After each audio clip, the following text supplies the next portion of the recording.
Imagine you are an FBI agent, and you just came off a mission, and your supervisor wants you in the conference room. Now, that alone tells you this isn't routine.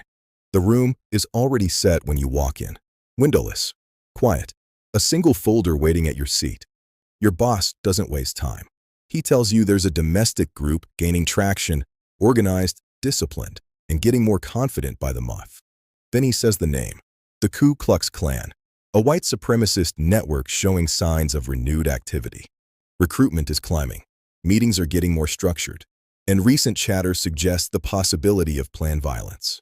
You don't react outwardly, but the weight of the assignment settles in. Your boss slides the folder toward you.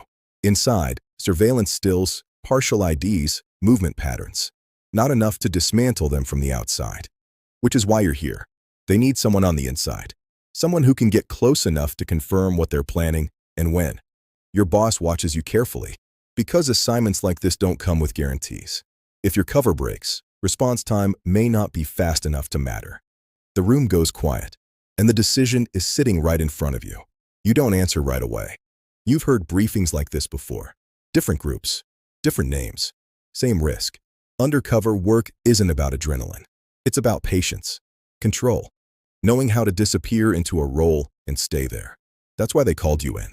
You lean back slightly in the chair, eyes still on the file. Your record speaks for itself. Clean infiltrations, solid intelligence pulls, no blown covers. You know how to sit in uncomfortable rooms and let people underestimate you. It's a useful skill. Later, you step outside the building into the cool air. For a moment, things feel normal. Traffic in the distance. Someone laughing across the parking lot. Your phone lights up with a regular notification. Everyday life trying to pull your attention back. You look at it, then you silence it. Because if you take this assignment, normal doesn't last long. And deep down, you already know the bureau wouldn't have called you in unless they thought you'd say yes. The next morning, you're back in the same room. This time the folder is thicker. Your boss gets straight to the point. Surveillance has reached its limit. The group is too careful, too insulated. They need human intelligence from inside the circle. Then comes the warning. The last confidential source placed near this network disappeared 6 months ago. No contact since. No confirmed outcome. Just a file that went cold. The message is clear without being said outright. This assignment carries weight. Your new identity is pushed across the table. New name, new work history, digital footprint already seeded and aging naturally online. You flip through each page slowly, committing details to memory. Every date, every address, every small piece that has to become second nature. Because hesitation is what gets people noticed. When you finally look up, your boss is studying your face. Waiting. You give a single nod. Mission accepted. You don't walk into them first. You find them the way most new recruits do now, online. Late at night, sitting behind your bureau-issued laptop. You scroll through the monitored spaces your tech team flagged. Private groups, coded language, dog whistles that look ordinary if you don't know what you're reading. But you do. Your undercover profile is already built and aging. Weeks of quiet activity. The right follows. The right comments. Nothing too eager. You start small. A neutral post reaction. A short comment that aligns just enough to get noticed. Then you wait. Because patience is what gets you invited in. 2 days pass before the first signal appears. A direct message from an account with almost no public footprint. Short, careful, non-committal. They're testing the waters. You respond using your cover voice. Measured, casual, nothing that reads rehearsed. The exchange stays surface level at first. Background questions disguised as conversation. Where you're from, what you do, what you think about certain topics. You answer cleanly, consistently, believably. A week later, the tone shifts. They don't say you're approved. They don't say you're trusted. But they give you a time and a place. Now, sitting in your parked car outside the rural property, you understand what the message really meant. The online part was just the filter. This is the real test. You shut off the engine and take one slow breath. Because from this moment forward, they're watching you in person. You step out of the car and close the door with controlled, deliberate care. No sudden movements. No hesitation. The building ahead is dim but active. Just enough light to confirm you're expected, not enough to make anyone comfortable. Inside, conversation doesn't stop when you enter, but it shifts. Eyes move toward you. Quiet. Measuring. No one greets you. That tells you everything. You're not here to be welcomed. You're here to be evaluated. A man near the center of the room gives a small nod toward an empty chair along the wall. Not an invitation, an instruction. You sit, and you wait. For nearly 20 minutes, no one speaks directly to you. Conversations continue around you like your furniture. But every so often, you catch someone watching from the corner of their eye. They're building a baseline, seeing how you handle being ignored, seeing if you get restless. You don't. The questions start slowly, casual on the surface. Where you said you grew up, what shift you work, who you mentioned online. You answer each one exactly the same way you rehearsed it. Steady, consistent, boring. At one point, one of them deliberately misstates something you told him earlier. You catch it, but you don't correct him immediately. You let half a second pass, just enough to seem natural. Then you clarify calmly.